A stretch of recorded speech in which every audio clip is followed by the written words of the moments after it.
going to get to it. So real quick, first of all, want to, alrighty then, technology.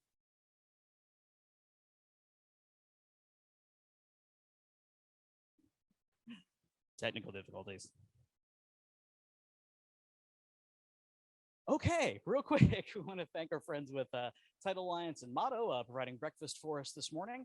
Jody couldn't be here this morning, but she wanted me to say hello to y'all for her and remind you all that their location by our Arrowhead office should be open by end of the month, so that's exciting. All those of you that use them should be happy to hear that. And Brian, I think, has a couple words for us this morning. So Brian with Motto, come on up. Morning, everyone. You're very welcome. Couple of things. One is I want to piggyback on a broker blast from a couple of weeks ago that Shannon had about your buyer may not be able to get their, but correct me if I'm wrong, may not be able to get their earnest money back just because the interest rate has risen and they can't get approved on a loan anymore. Just going to mention, I mentioned this before too, that we've got a couple of programs to protect your buyers. One is called Lock and Shop, where they lock their loan right away up to 180 days, go out and look for their property and have that interest rate locked in. Now, if rates decrease, they have a float down option to get a lower interest rate on that too. The other program we have is called Beat and Compete. Without getting all the details, basically it's going to pretty much assure your borrower is going to get the lowest rate available in the market. And being a mortgage broker versus a banker, we have typically lower rates to begin with. So they should be getting a very, very good interest rate on that. And a couple of other things. One is FHA has announced that they're going to decrease the monthly mortgage insurance premium and the upfront mortgage insurance because their reserves are adequate now that they can do that. What that's going to do is bring in more buying powers for some of your FHA clients out there and maybe help them get into their first home. The second thing is the Fannie Mae and Freddie Mac are going to increase what's called their average median income amounts. What that means is that the 3% programs that they have available will now become available to more borrowers, because before you had to be under a certain income level. Now that income level is increasing, so that should increase the market for 3% home buyers on a conventional loan. So, but we're always here to help. Be sure to give us a call if we can do that, and have a great day.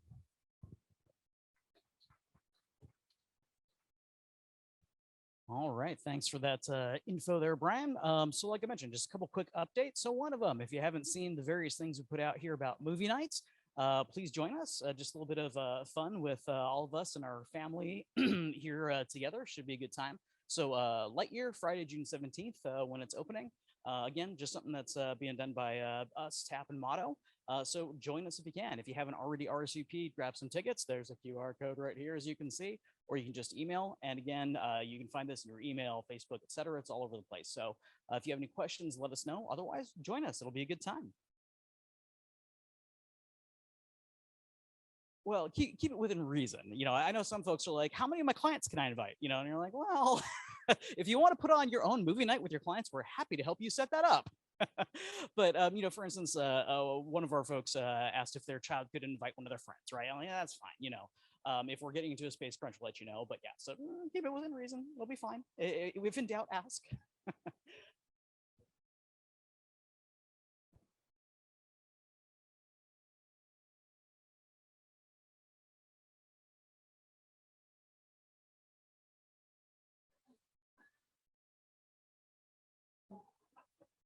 Yeah, that's a good one. And we got Sarah here. So the other thing we wanted to mention, hopefully you've seen a lot about this as well, but the BAM Mastermind series is coming up. Sarah. Thanks, Mike. How many in here signed up for BAM? Couple hands. All right. Woohoo. So I sent you guys an email a couple days ago. The platform that Workman hosts the training center on has changed. So you need to make sure you have the correct URL that I sent out to you. Your password, you need to reset it. It'll be the same login email that you guys are using. So there's instructions inside the email. I said, please read. So hopefully that gets you guys' attention to read my email. We're going to kick off next Thursday at Arrowhead North, 10 o'clock. The reason we're doing it at 10 o'clock is to accommodate the live role play call that Workman also hosts at 9 o'clock our time on Thursday mornings. That has been reformatted. In fact, when are you doing yours, Nate? couple weeks. Nate and I both have to host that. So they reformatted it. It's a much better format. It's gone back to the original idea of what we want role play to be. So we're going to get together 7 weeks. You guys need to start watching. If you're going to participate, you need to start watching the videos now so that you're ready for next Thursday so we can have a conversation about that. So it's free to attend. Hopefully, come join me. It's going to be fun. And then, of course, we always have, well, I don't know if you have a slide for momentum. We always have momentum on Tuesdays. Nate? Oh, gosh, like $700-800, I think. Yeah. Yeah, so it's something, I'm guessing. I don't even know what they charge to something like that. It's not cheap to do. So yeah, come join me. It's all new format, new instructors, same great content, but I think, the market's starting to shift, right? You guys check the MLS, how many active homes are on the market? Anybody know? 10,000 plus, about 10,200. Yesterday I looked at what was pending and under contract taking backups. That number was about the same. It was right around 10,000, just slightly less than what was active. So that's a pretty significant increase in a very short period of time. So the market's starting to shift. And so I think this is perfect time for BAM because we're actually going to get to do our jobs representing buyers, right? And actually get in and do what we used to do before the market went crazy. So that's all I have. If you guys have any questions, reach out. Otherwise, hopefully I'll see you next Thursday. Thanks, Sarah. So as Nate was mentioning there, and she was as well, typically to do that through Workman, facilitators and whatnot, it's pretty pricey. So again, the fact that you can just come and join and all it costs you is your own effort is a good thing. On the flip side of that, I'll mention I went back and looked at some of our stats from the last time we ran this series live. And the average additional commission during the course of BAM was, I believe it was like 23,000 and change. And if you don't adjust for the increases prices and things like that, I mean that's a pretty good chunk. And of course, that's just again during the program itself. So if that's not worth it right there, I don't know what to tell you. All right. The other thing, quick reminder, we are again hosting that live mastermind here after the meeting today. So we'll talk about a couple of the primary topics that we had last time, some of the things Commissioner is going to share with us today, and of course, anything else that you might have any challenges, questions, thoughts about. So we'd be thrilled if you would join us for that immediately following the meeting. And I'm going to turn it on over to Shannon.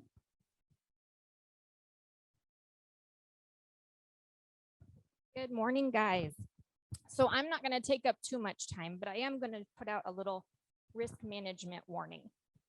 As the market is shifting, which we all knew was coming, and I've mentioned this before, on the way into a change, we go through all the bumps and bruises of the language we're trying to write in, for example, in the last 2 years of escalation clauses and waivers and all these things that everybody gets creative to get an offer accepted. And we adjust forms, AAR goes in and they adjust the additional clause addendum to accommodate some of those things and to help you guys with that. But on the way, it's a bumpy road because we run into all the contention that happens when that language has to be interpreted and it hasn't been vetted. Well, we flatten out, we kind of get used to that market. And now we're going into another shift. And one thing that I'm seeing that's a little different right now that I'm going to warn you about is that we're seeing large earnest monies. 25,000, 50,000, prices of homes have gone up. They're getting competitive, try to get their offer accepted. They're making non-refundable money, but sometimes not using that additional clause addendum.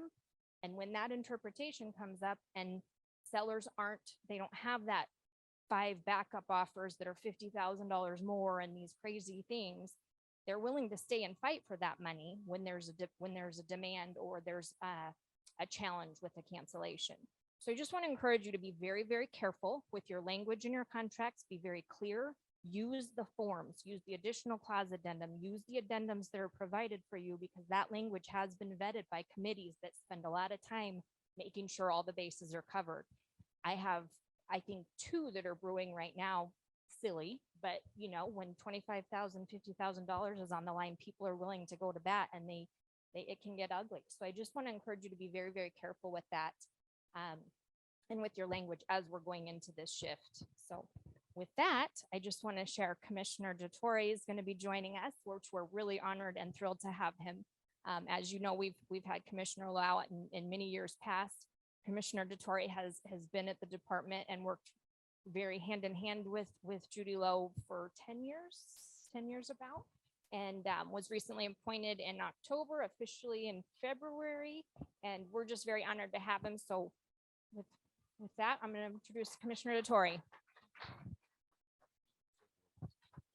Thank you very much. Good morning, everyone. How are you today?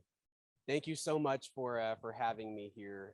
It's great. This is probably one of the best parts of my job is to be able to share with you what the Department of Real Estate is doing, what are some updates that we're seeing, and to be able to hear from you about what you're seeing as well. We have a lot to learn from you as far as just being on the ground assisting buyers and sellers. So as Shannon said, I'm Louis Dettorre. I was appointed a commissioner of the Department of Real Estate last year in September, and then took over in October upon the retirement from state service of Judy Lowe. And how many of you know former Commissioner Lowe? I think many of you. I know she was here several times. She was a tremendous leader, and I did have the opportunity to work with her for 10 of her 12 and a half years as commissioner of the Department of Real Estate of the state agency. And just to put into a little bit of perspective, 12 and a half years is a long time.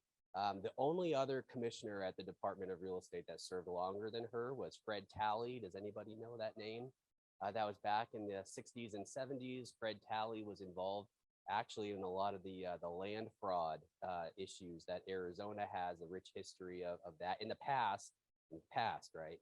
And he actually was indicted for that activity. So I always joke with Commissioner Lowe, and former Commissioner Lowe, and I would tell her, I said, because of that, I call you the longest serving commissioner. So, and you earned that. So she was a tremendous leader, and I'm privileged to have had the opportunity to work with her. So prior to that, I was at the department, like I said, for about 10 years, doing various things, really managing our office, our operations, and our investigations and audits. And when you're in a small agency of right now 27 employees, you really have an opportunity to oversee a lot of different things and be a part of that, and get a real passion and love for what we all do in the real estate profession, what you all do in assisting the consumer that's there. So that's what I want to talk a little bit about today through just some presentation slides. I did share that I tend to go on and on a bit. So please give me the hook when it's time. But also with that said, please feel free to ask questions and interject as you have them as I go through this.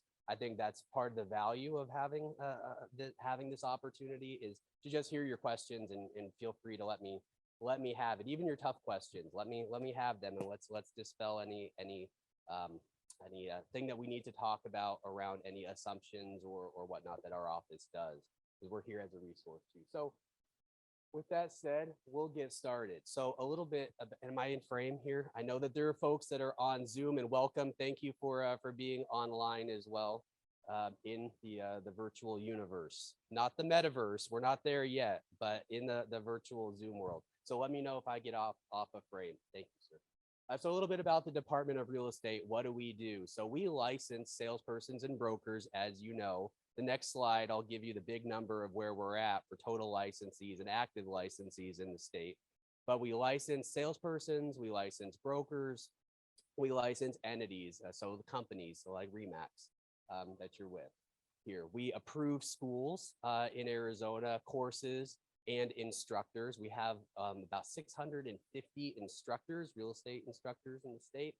And schools are about 200 real estate schools, if you can imagine. So in about 25 to 2,800 courses active at any given time. So lots of availability for those continuing education and pre-licensing courses.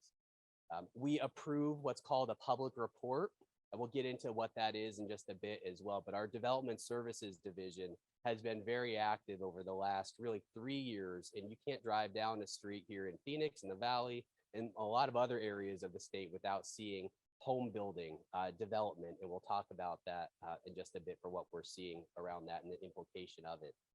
We also have a homeowners association dispute process. Has anybody heard of that?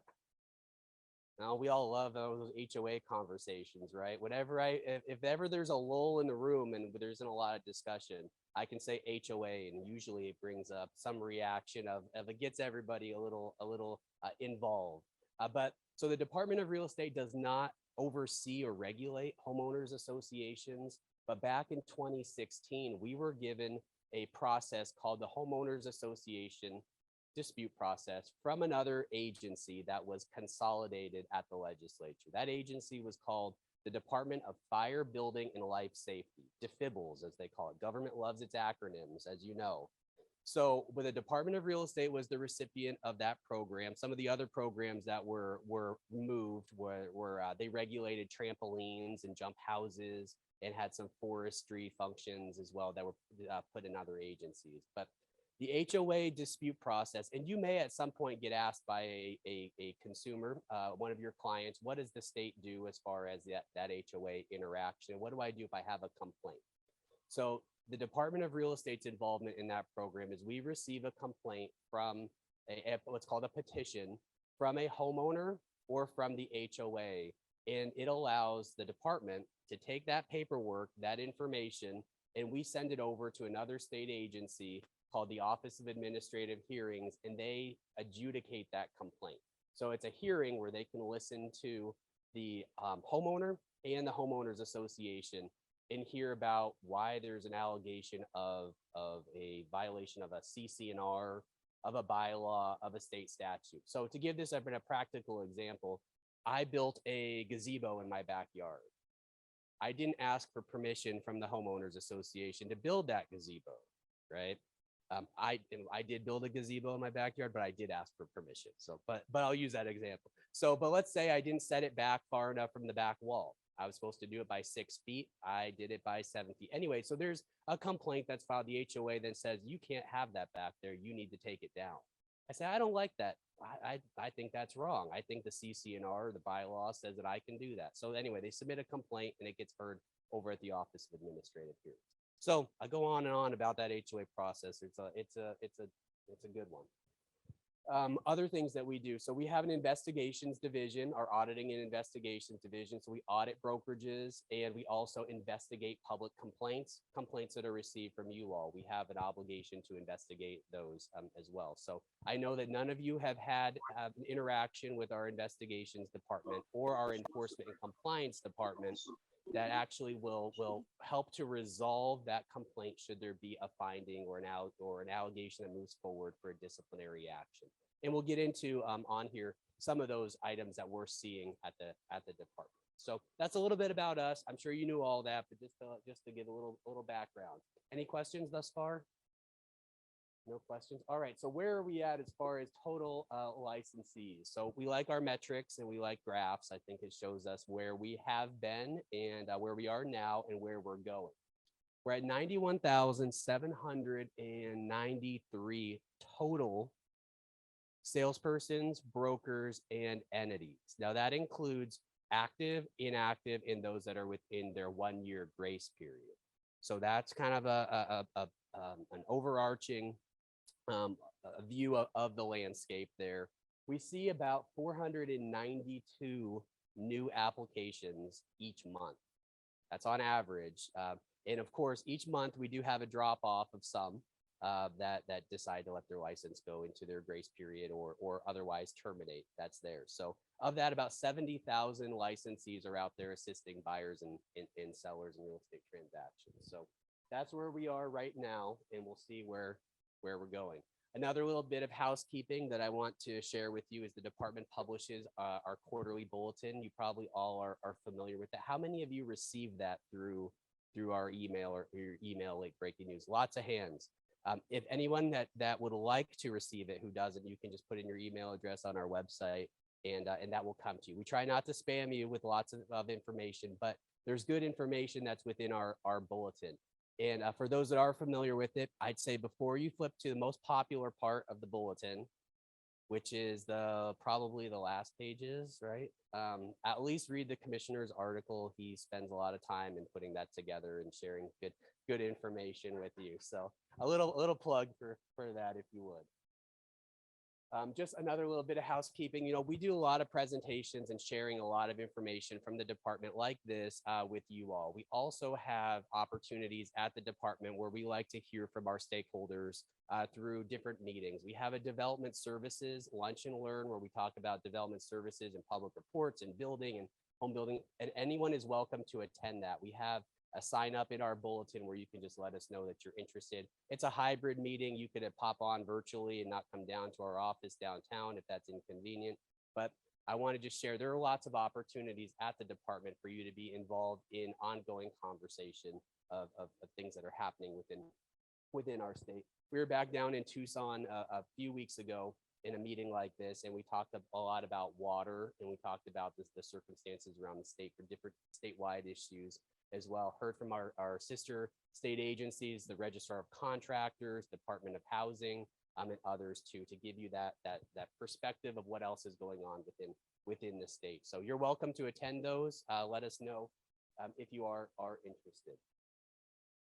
Public reports and development services. I take a few minutes to talk about this because it's one of those issues that it's not an issue until it is, and then it can be a bit of a challenge for somebody that's involved, maybe in an area that you're not involved in a lot. So first, I want to start with by just a show of hands to see who's familiar with the public report. That's great. Lots of hands. That's something that we should be familiar with and know about, and here's why. So a public report is a public disclosure document for a subdivision, and subdivision is defined as 6 or more lots or parcels, right? So by definition, that's 6, which means that if you're an individual, maybe you call yourself an investor, but the statute calls you a subdivider, which also can translate to developer because you have 6. So when you own 6 or more lots or parcels in a community, you're required to have a public report if you sell one of those lots or parcels. So what we see oftentimes from some, it's not just new home builds, like a subdivision from that perspective. Like I said, it can be an individual. So if you're assisting a client that you don't know has 6 homes within that same community, or maybe you're not sure that public report needs to be provided, if a lot or a parcel is sold, then it's a violation that happened. And oftentimes, more often, recently it's happened a few times where that transaction is completed, and then you as a licensee or the broker will say, this happened, so now what do we do? And we'll have to do an investigation. We'll have to review that to understand what occurred, resolve that through probably a disciplinary action, maybe a civil penalty, maybe some education, and then you may have to get a public report if there isn't one that's existing. So I share this information with you too, just to be familiar with the public report, so that way we don't get into that situation where that occurs. Yes, ma'am, and we'll come to you, sir.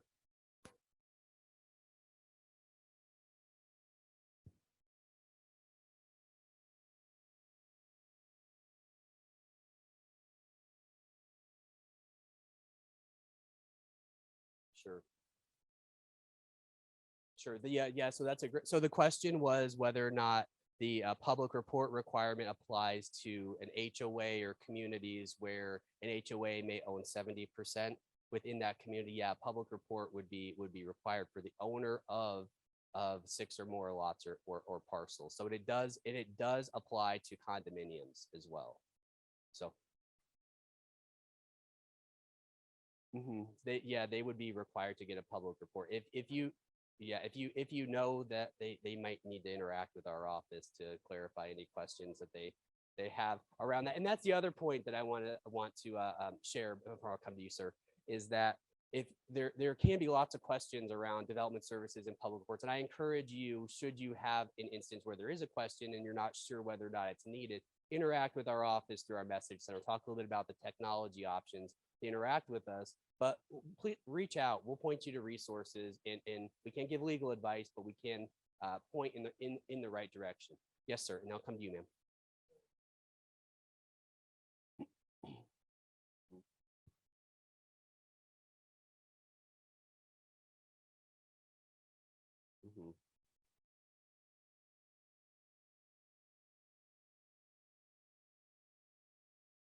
Sure. Well, if we know of any specific instance where a public report should have been provided, either from a consumer perspective or you as a real estate professional, you can let our office know about that, and we'll take steps to work through that issue. But again, it's 6 or more lots within that community. We have had instances where iBuyers have interacted with us to go through that process to do that. But no, that's a great point. Yeah, so let us know about that as well. Yes, ma'am, and we'll come to you, sir.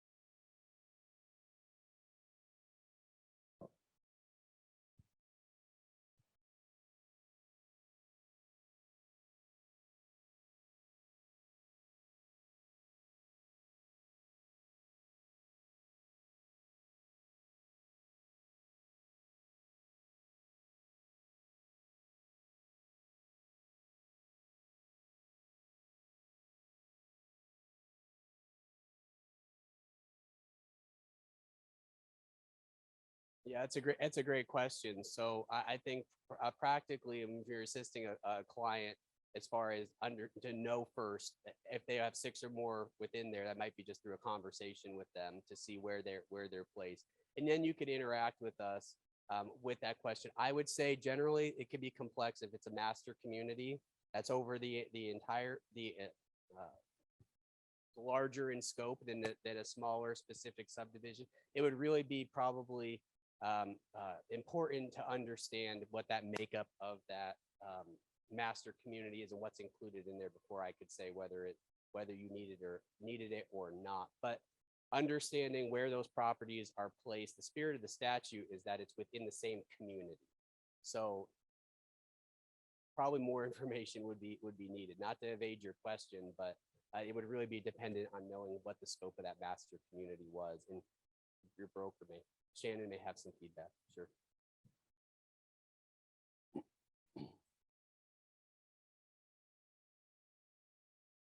Mm-hmm.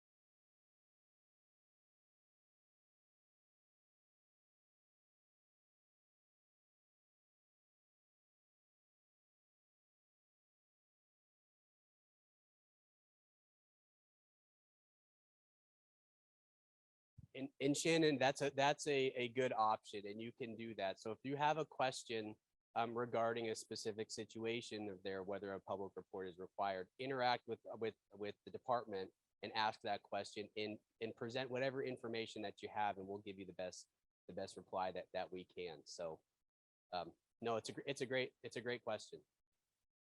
Yes, sir.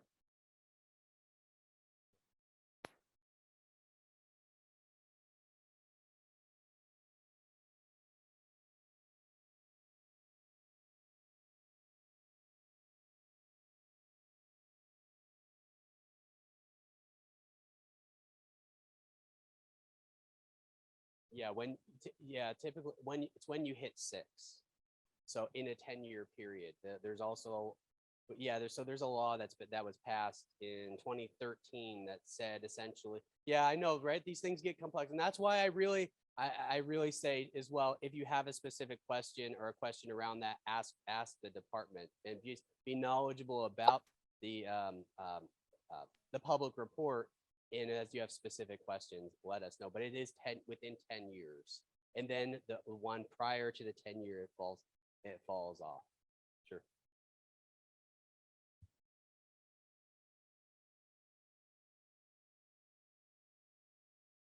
Sure.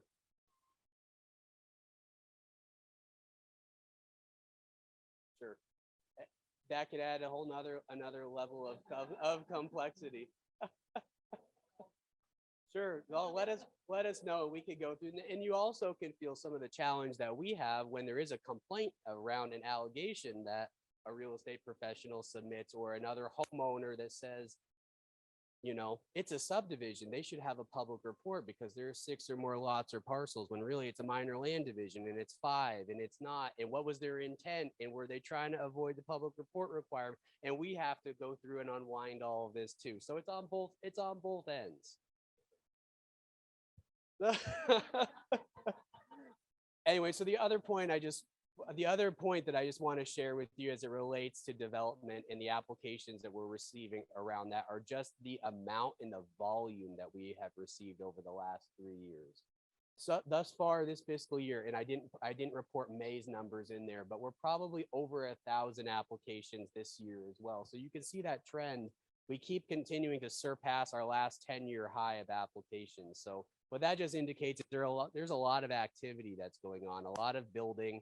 And we see that also in the, we hear about, companies that are moving to Arizona and moving their manufacturing plants to different parts of the valley or expanding their businesses. So Arizona really right now is hot for this type of activity.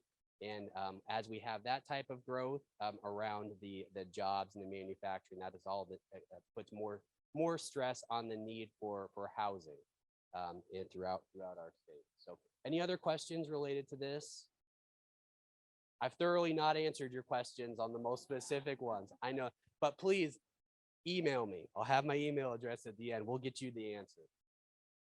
From a legislative perspective, sharing just a few of the issues that we have seen this legislative session. They're still working to pass the budget. Hopefully they'll finish that within the next month, so that way we're funded going forward into the next fiscal year. So they'll get done in June. But one of the things that we had to do at the department this year was we had to pass have a bill passed after we went through an audit with our auditor general to have our agency continued. So a little nuance of state government, every agency can go through a sunset process where the legislature can say, you know, justify your existence essentially, but also to report on our performance and ensure that we're doing what's right to serve our customers, to serve our profession and the like. So we went through that process, which is what I want to report as good news. And we'll be around for at least another 8 years, which is the customary period of time. So so I wanted to share that. We think what we do is important, and we're glad to continue to be around. A few of the other legislative items I wanted to share with you is that a bill was passed regarding wholesaling. Who's familiar with wholesaling, that concept? It's really been a conversation over the last several years, not just in Arizona, throughout the country as well. Some states have approached the wholesaling conversation in requiring a license in order to participate in that. Oftentimes, it's an individual that's licensed or unlicensed that will interact with the seller and will essentially sell the contract and assign the contract to another purchaser of that property. And then the consumer, the seller, will realize, wait a minute, I didn't get the full value for my property, and I feel like my equity was stripped, and now what do I do? So this bill that was brought to the legislature will essentially require anyone that's interacting in a wholesale transaction to disclose clearly that it is a wholesale transaction on their contract. And if they don't disclose that, then the seller will essentially be able to void the contract, and that would be through the court process, through a legal proceeding. So a step in the direction of disclosure to give that wholesale conversation a resolution and give that seller an option should they not have been disclosed what was actually happening. And we do see that quite often at the department through a complaint, and some of the stories of that are tough to hear. So those are two. Lots of other bills. There were about 1,600 pieces of legislation that were introduced at the Capitol related to real estate and other things, lots of other statewide topics. But when the session is completed, we'll have a legislative summary over on our website, and we share those with brokers. We'll share that with Shannon. We'll have a conversation around those different items, and then we'll work internally to implement any administrative item that we need to. Any questions? No, we'll get to some of the stuff, some of the things that we really want to talk about here in just a moment. But I just want to share that from a technology perspective, how many of you have interacted with our message center? You hand. So if you're familiar with that message center, that's a way that we can transact and communicate with you. Yes. Oh, that's great. I don't have, that's a great question. So how is the term wholesale defined? So in our statute, I don't have that the exact definition on hand, but again, essentially it's that occasion where a licensee or an unlicensed individual is probably either approaching a seller or is contacted, a seller is contacted by that individual and essentially says, we can sell your property, or maybe they disclose we're going to assign the contract for your home. And they're purchasing that through that transaction, purchasing the contract, and then essentially searching for a buyer of that contract, which is ultimately selling a purchase of that property. Oftentimes, as I've seen the documentation, kind of the bundle of that paperwork, that assignment for the property, assignment of that contract is on top of the purchase contract, which I don't know if that's in every instance, but that I think can confuse a seller that oftentimes found is a distressed seller that's trying to just get rid of their property. We had one that we interacted with at the department recently, who she was her home was in foreclosure, and she was contacted by a real estate licensee that was ultimately going to wholesale the property. So I can look and find the exact definition or statute and share that bill specific to the disclosure of wholesaling. Yep.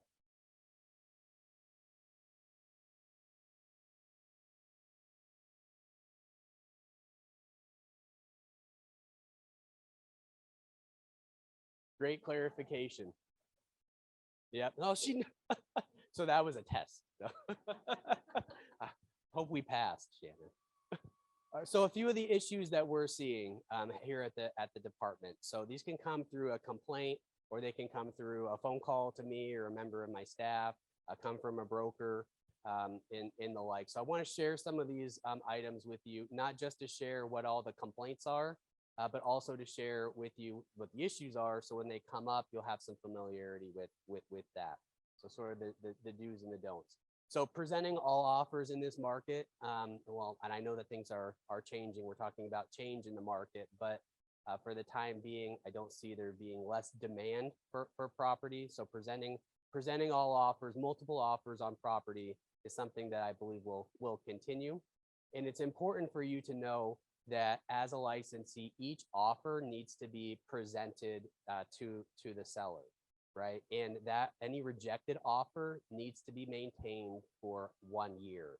If that moves forward in the transaction, instances that result in binding contracts, the broker shall retain prior rejected offers for at least 5 years.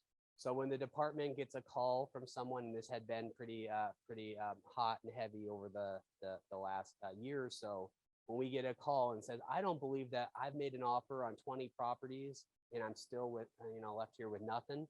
I don't think that my offers are being presented by my licensee, the licensee that I'm working with, I'm realtor. So when we contact a broker and we get documentation of a rejected offer or get further explanation, they often will just resolve that issue right away, because that is proof that's there, and then we can get it off our desk, and we're no longer in your hair. So remembering that piece is just very important, and helps to resolve any question that should come up. So, and that's also noted in our duties to the client. A licensee shall expeditiously perform all acts required by holding a license. A licensee should not delay performance either intentionally or through neglect. Any questions on that? No? Shannon, please.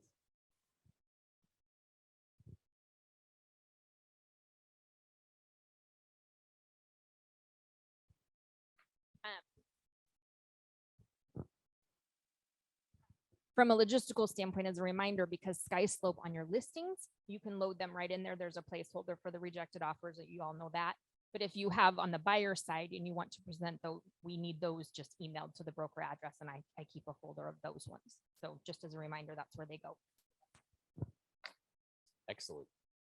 Another area, and I hear about this point often when I'm in rural Arizona, up north, or sometimes in southern Arizona as well. And the question or the comment that I get is, you make sure you tell your Phoenix agents that before they bring their client up to Prescott, or they bring their client down to Sahuarita, that they understand that they have the expertise to assist their client in the area. It could be geography, it can be around the specifics of a real estate transaction, that they understand what they're doing in the assistance to their client.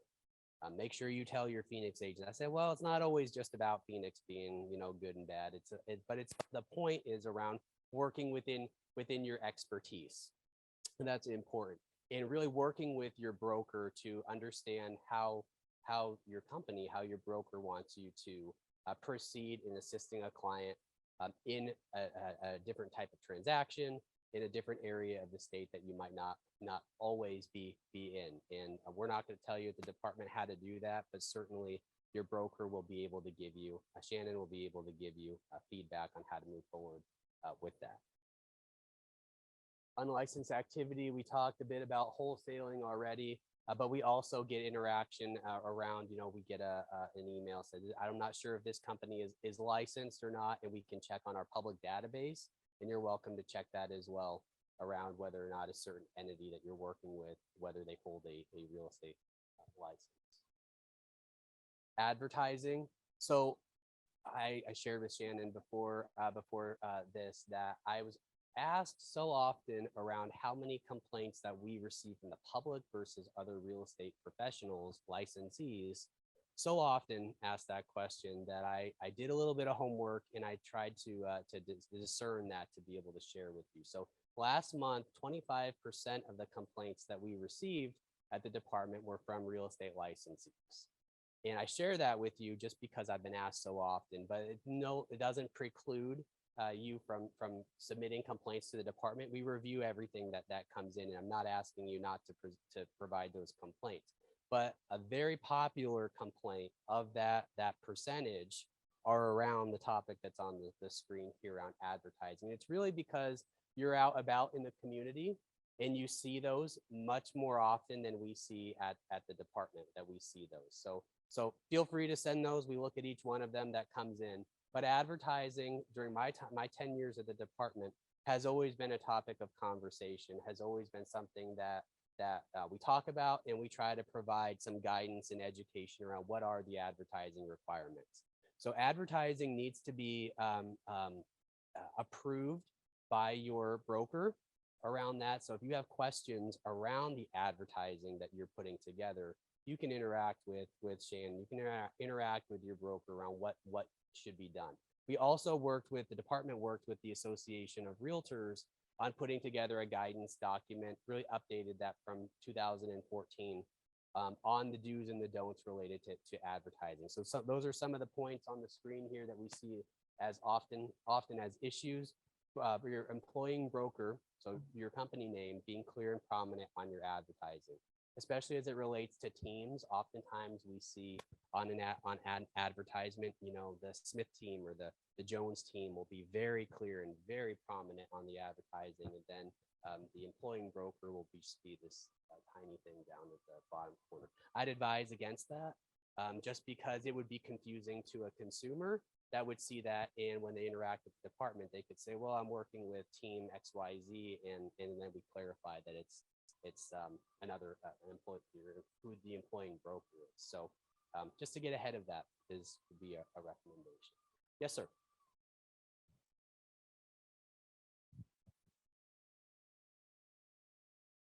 Mm-hmm. Yep. So there are lots of different instances that we hear about around that. Large billboards that just are not clear about. Lots of question around that. So and just to address that directly, I'll say,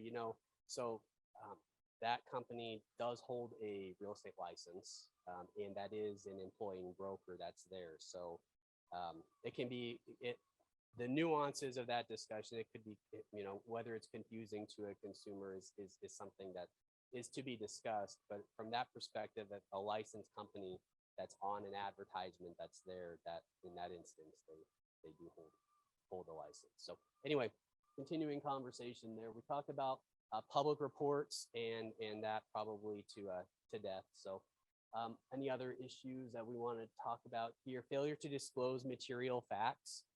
Remember, just if as a licensee, disclose. That's there. So these are some of the frequent items that we see.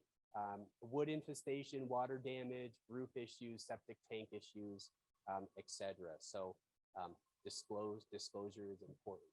Disclosing owner agent. Also, we've seen some instances of that lack of disclosure. So again, disclose. And then also disclosure that you have a real estate license. Oftentimes within that wholesale discussion around a wholesale transaction, that individual believes because they're doing a real estate transaction outside of their brokerage, that they don't have to disclose that that they have a real estate license, and that's just not been the position of the department. So disclose that you have a real estate license. And as far as doing deals or others transactions, we'll call them, outside of your brokerage, work with your broker to understand what are the broker policies and procedures say about that activity within your last but not least, professionalism, right? There's always an opportunity for this to be a discussion. Courtesy and kindness, returning calls, communication with each other. And you know, when you're working within a property, we hear complaints or issues around, you know, the windows were left open, the doors were left unlocked. In fact, we had one complaint. This individual, she had her license revoked at the Office of Administrative Hearings. She entered the property in the middle of the night. She didn't have, you know, had no reason to be in the property in the middle of the night, but she proceeded to take a bath in the bathtub, ate a snack out of the refrigerator. I think she took some pictures. She tried on clothes, all kinds of things. We hear about all of that. And we certainly, you know, would advise not to do that, but it all starts with being professional, right? So yes, sir. You had your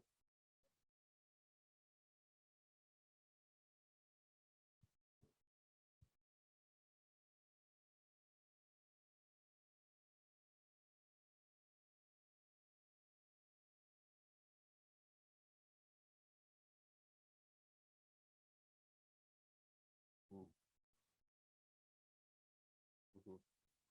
Yeah, and you know, probably from a broker perspective, you know, maybe you have policies, procedures, or other guidance that you get as far as when that should occur. So yeah, I think at the owner of the property's direction after it closes, we'll do that as quickly as possible. I know when I purchased my home, as soon as I moved in, sign was there, like, get this thing off of my lot, right? So when we can understand that from their perspective.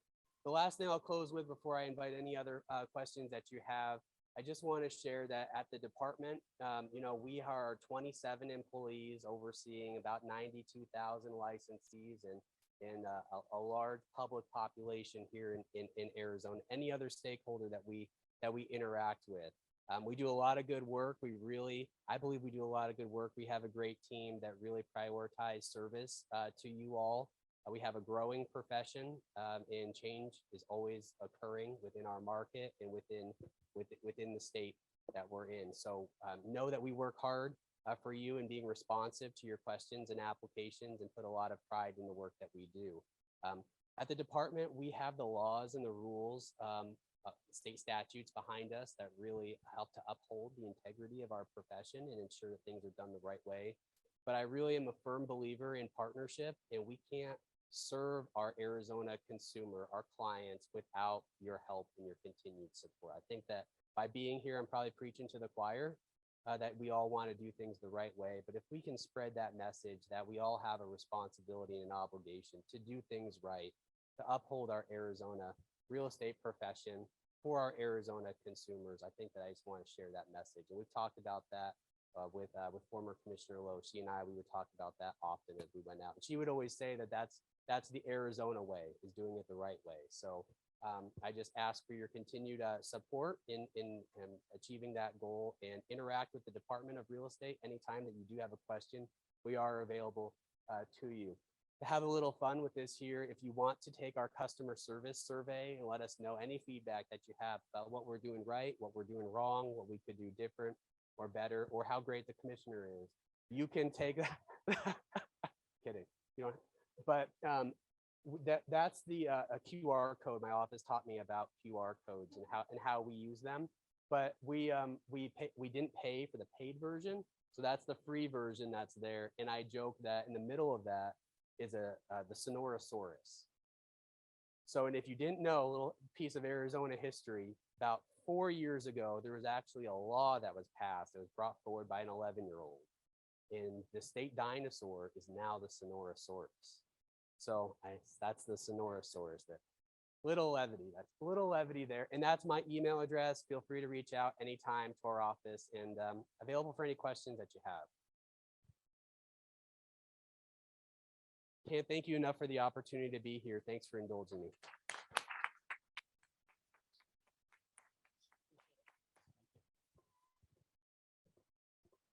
All right.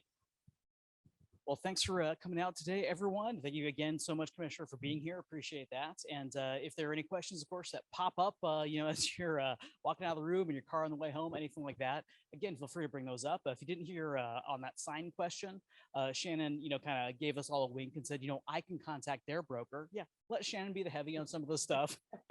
Again,